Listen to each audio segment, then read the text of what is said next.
দাঁড়িয়ে না বসে কিভাবে পানি পান করা শরীরের জন্য উপকারী। প্রিয় ভিউয়ার্স, আসসালামু আলাইকুম। দৈনিক শিক্ষা .com এর মাধ্যমে এ ধরনের একটি সংবাদ আপনাদের সামনে এসছে। সংবাদটিতে পানি পানের উপকারিতা সম্পর্কে বিস্তারিত বলা হয়েছে। আশা করি আজকের ভিডিওটি আপনারা প্রথম থেকে শেষ পর্যন্ত দেখবেন। ভালো লাগলে লাইক, কমেন্ট, শেয়ার করবেন। সেই সঙ্গে আমার চ্যানেলটিকে সাবস্ক্রাইব করানো রেখে চলুন আজকের এই সংবাদের বিস্তারিত জেনে নিই।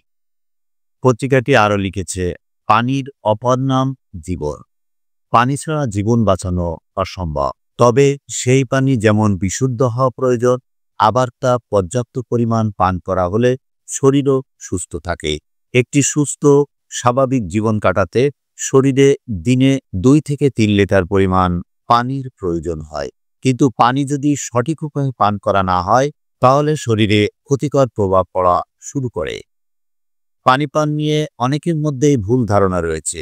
কারো মতে বসে পানি পান করা ভালো, আবার কেউ যুক্তি দেখায় দাঁড়িয়ে পানি সেরা। কিন্তু প্রকৃত অর্থে কিভাবে পানি পান ভালো তা অনেকেরই অজানা। ভারতীয় একটি সংবাদ মাধ্যম এক প্রতিবেদনে জানিয়েছে, তৃষ্ণা নিবারণে পানির কোনো বিকল্প নেই।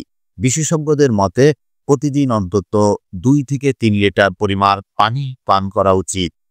দাঁড়িয়ে পানি পান করলে শরীরের পক্ষে কোনো উপকারী কিছু নয়, কেননা দাঁড়িয়ে পানি পান করলে পর্যাপ্ত পরিমাণ পানি পান করা অনেক সময়ই অসম্ভব হয়ে পড়ে। এ কারণে শরীরে পানির ঘাটতি থাকার সম্ভাবনা থাকে। আবার দাঁড়িয়ে পানি পান করলে শরীরের মধ্যে অনেক সাকনিসম অংশ সংকুচিত হয়।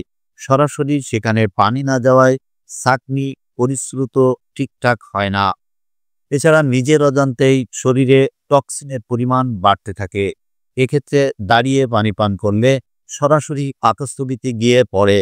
এই প্রক্রিয়া শরীরের পক্ষে ক্ষতিকর।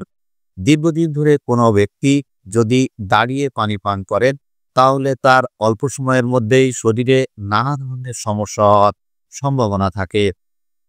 এজন্য সুস্থ ও স্বাভাবিক জীবনযাপন করার জন্য বসে পানি পান করা উচিত। এই প্রক্রিয়ায় পানি পান করা হলে শরীরের সব অংশে পানি পৌঁছায়, কিডনিও ভালো থাকে, অনেক জটিল রোগ থেকেও মুক্তি মিলবে। এই ছিল আমার আজকের ভিডিওতে।